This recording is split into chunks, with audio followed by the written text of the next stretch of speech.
Tonight on Sports Saturday, we're ringing in the new year with plenty of sports. The Tide faces the aftermath of the Sugar Bowl with plenty of good news on the recruiting front. I don't think you necessarily have to get a trophy to be a winner. Plus, it's Gator season at the Birmingham Bowl. Isn't that right, Gator Man? I am the alligator bandit. Yeah. What is clear is that Florida could help the SEC East go undefeated in bowl season. Even though we're in the Birmingham Bowl, you know who's going to make fun of it. And the NFL playoffs get underway. Playoffs? Playoffs! Don't talk about playoffs. Yes, playoffs.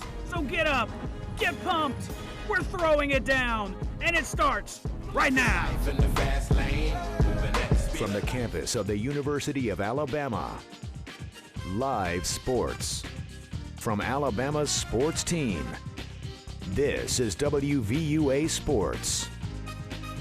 Well, it's been a long, winding road for D. Hart, but the former Crimson Tide running back will make himself available to NFL teams in May. He will forego his final 2 years of eligibility to enter the NFL draft. He was Colorado State's leading rusher this season for Coach Jim McElwain. Congratulations to D, who has already graduated from the University of Alabama. And welcome in, everyone, to Sports Saturday. I'm B.J. Millican. And I'm Jenn Chapman. Lots of Alabama juniors might be making a similar decision. More on that in just a moment. But first, we recap what was a disappointing finish to the Crimson Tide's emotional season. Needing a win in the Sugar Bowl to advance to the national championship, Alabama got out to the early lead, going up 21-6 on Ohio State. But then things turned sour for the Tide as the Buckeyes turned in 28 unanswered points, exploiting the Tide secondary, eventually leading to a Buckeye victory 42-35. A quiet locker room after the game as players reflected on the season-ending loss. Yes, I mean, it was a heck of a game. I mean, we had fun out there. We tried, just a tough loss. Simply put, tough loss. Defensively, we were just trying to be on the same page and every given playing down, and they broke out on some big plays on us, and we just couldn't contain the edge at points.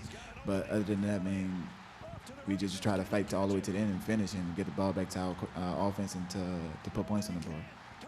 Yeah, man, it was a hard-fought game. We knew coming in it's going to be 4 quarters, and it seems like they just wanted more than we did. So they came out with the victory, and we just got to go back and get ready for next year. Now, a lot of those guys will get ready for next year, but a lot of them also have big decisions to make, like Amari Cooper, Landon Collins, and TJ Yeldon, all of whom are juniors and can declare for the NFL draft. Some definitely played their last game for the Tide as seniors, and they reflected on what's next for them. Yes, it's been a heck of a run. I mean, I enjoyed every moment of it. And Alabama just helped make me a man. I mean, I love everything Coach Saban and those guys did for me.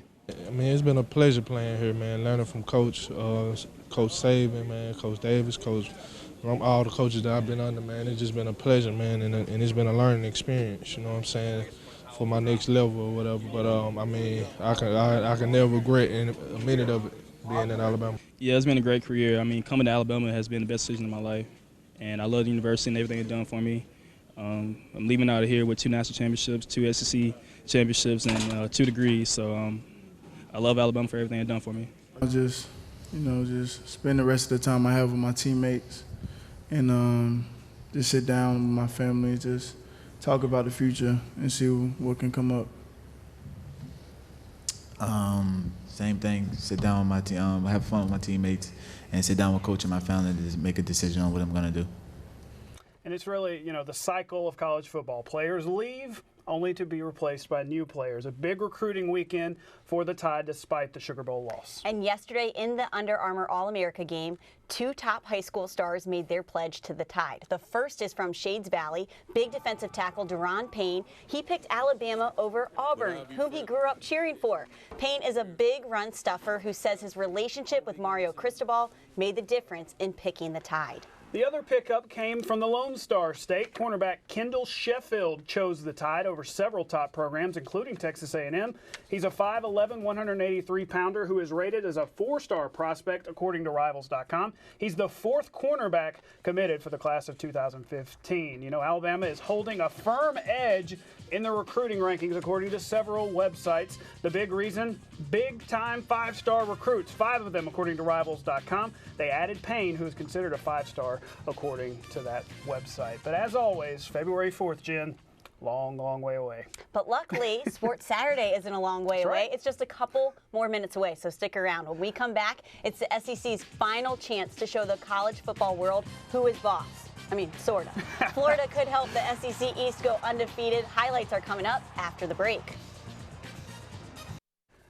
Time for a little flashback, Jen. The year 1988, the venue, Legion Field, Florida's last bowl game in Birmingham. I was 8 years old watching this game with my dad and my brother from Legion Field. Emmitt Smith took the first play from scrimmage, 55 yards for the Gators score.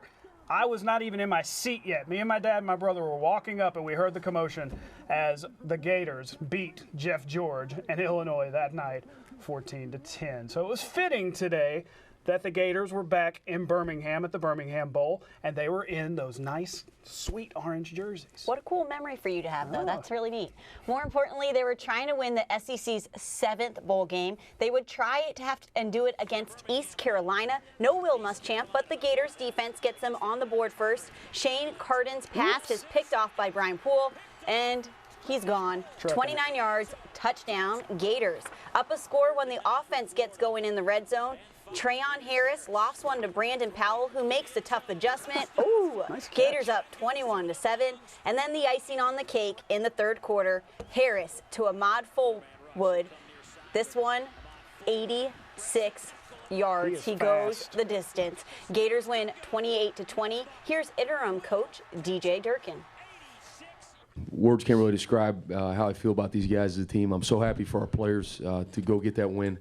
You know, we're just trying to get guys to buy into something and buy into playing for one another and relationships they have in that room. And I think it was pretty evident that you can see those guys have bought into that. And so just a great feeling of pride and happiness for those guys after the game. Coming to this game, we knew what we was getting into. So we just all decided to rally together, you know, play for each other, play for the coaching staff. And, you know, we wanted to go out, you know, the end of the season with the W. So that's what we came together for, and that's what we accomplished. And we mentioned it earlier, 7 wins for SEC teams in bowl games this season. That ties their own record for NCAA bowl wins by a single conference in 1 year. But check out the East, 5-0, while the West limps to a 2-5 record. Ouch. Well, that was a tough one. Tough for the West. You know, do you think that sometimes they have to get so hyped for so many games during the years that by the time they get to the bowl season, they are worn down? Some of those bowl games might not mean as much to some teams. Other teams, they're like, hey, we're in a bowl. Let's win. Just our thoughts out here. Yeah, just a little bit. A reminder, the college football playoff title game coming up a week from Monday, That's but right. we don't have to wait for playoff football because the NFL already got it started, right? The NFL playoffs, 2 wild card games today, the first of which in Carolina. Cam Newton and the Panthers hosting the Cardinals. Cam running a little of that zone read like he liked to do at Auburn. He hands it to Jonathan Stewart, who, watch him spin. Whoa, I'm a little dizzy. 13-yard touchdown. This one, though, got tight. Late third quarter, trailing by a point. Cam finds Fozzie Whitaker on the screen pass. Fozzie, go Fozzie. He takes it the distance. 198 yards, 2 scores for Cam. Later in the game, the Cardinals driving, trying to get back in this one. Luke Kuechly, interception. Cards normally manage, listen to this, 77 yards of offense.